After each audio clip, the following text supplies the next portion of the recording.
Assalamualaikum warahmatullahi wabarakatuh.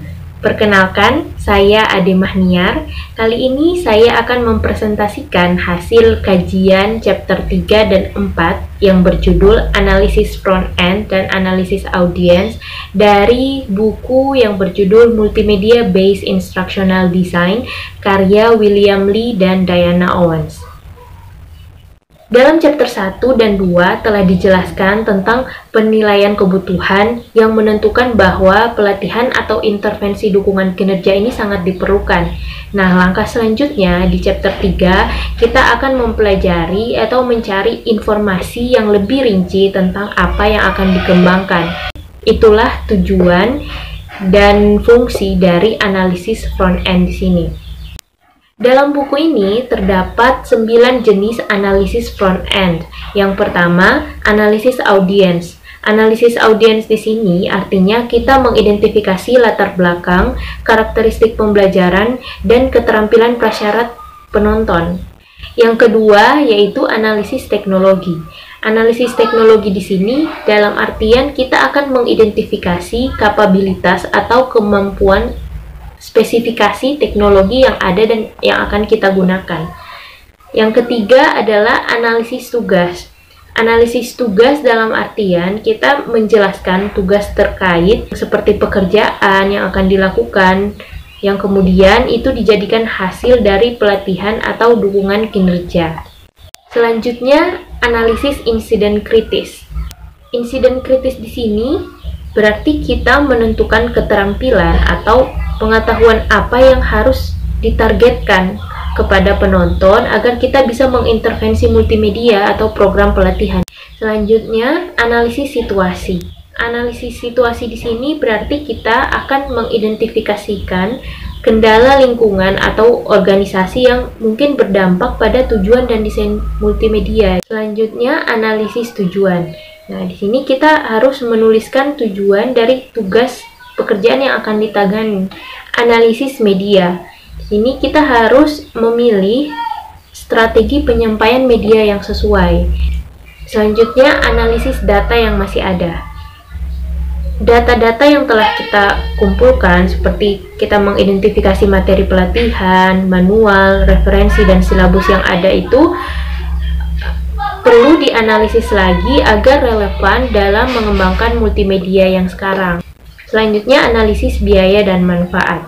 Nah, di sini biaya dan manfaat ini penting untuk diidentifikasi karena dalam pembuatan multimedia tentu sangat membutuhkan biaya yang tidak sedikit.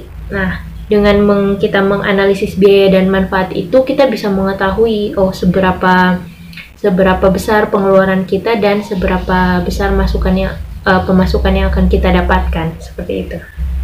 Pentingnya analisis front end. Jadi dari pengalaman yang ditulis dalam chapter 3 di buku ini dijelaskan bahwa proses analisis ini sangat penting dalam mengembangkan multimedia atau mendesain multimedia. Nah, biasanya banyak yang memutuskan untuk menghilangkan proses penilaian dan analisis ini karena dengan alasan untuk menghemat waktu. Padahal proses analisis ini sangat penting karena nanti hasil dari analisis ini yang akan menjadi bekal atau amunisi kita saat mendesain multimedia pembelajaran. Selanjutnya, informasi analisis audience. Di sini kita telah masuk pada chapter 4 yaitu analisis audience.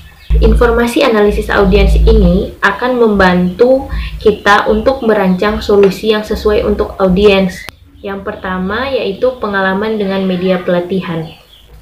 Contoh seperti CBT, pelatihan berbasis komputer atau materi pembelajaran mandiri. Nah, kita mungkin harus menambahkan bahan tambahan ke solusi agar bisa menyesuaikan audiens dengan media. Selanjutnya, preferensi belajar. Seperti pembelajaran tim versus individu. Nah, jika pekerjaan itu mengharuskan orang untuk bekerja sama, solusinya harus menggunakan pendekatan tim. Tapi ketika pekerjaan itu mengharuskan orang untuk bekerja secara individu, maka solusinya menggunakan pendekatan atau model pembelajaran individu.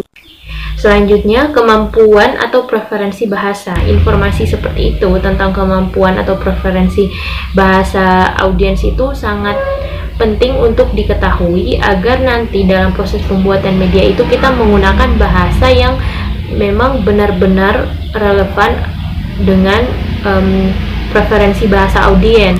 Selanjutnya, pelatihan atau pengalaman kerja sebelumnya. Nah, ini kalau dalam ruang lingkup penelitian dan pengembangan sebuah organisasi atau pekerjaan, informasi dari pengalaman atau pelatihan mereka para audiens sebelumnya, kita bisa membuat variasi yang membimbing audiens ke tingkat materi yang akan kita kembangkan, seperti itu. Nah, selanjutnya persyaratan khusus seperti tanda tangan, braille, dan sebagainya. Selanjutnya, proses analisis. Proses analisis di sini ada 4. Yang pertama, analisis demografi audiens dan persyaratan khusus. Yang kedua, menentukan sikap terhadap konten. Yang ketiga, menganalisis keterampilan bahasa audiens. Dan yang keempat, mendokumentasikan hasil.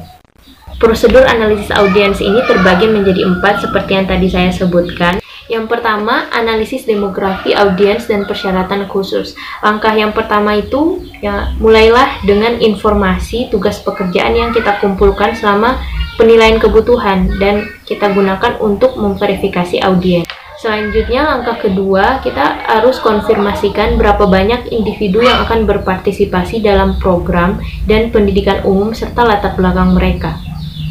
Yang ketiga, langkah ketiga, kita kumpulkan data tentang bahasa asli, nada, penggunaan humor, dan gambar yang paling sesuai untuk penonton. Seperti misalkan di daerah Sulawesi, itu kan tidak ada kereta, maka sangat tidak relevan ketika kita menggunakan kereta sebagai visualisasi dalam multimedia pembelajaran kita.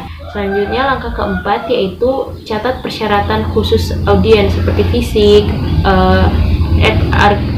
ekonomis, atau bahkan lingkungan. Persyaratan khusus itu penting juga untuk sebagai bekal kita untuk menyusun multimedia.